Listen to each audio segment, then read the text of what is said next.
Upplever du ett tryck över bröstet, en stor klump i magen, kan få svårt att andas, bli yr, bli torr i munnen, stickningar, domningar i kroppen och känner dig väldigt varm, svettas eller börjar frysa och frösa?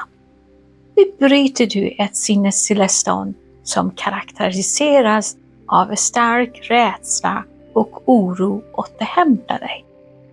Som erfaren legitimerad psykoterapeut erbjuder jag dig så kallad neurofeedback-behandling som kan hjälpa dig med din ångest och främja ditt mentala välbefinnande.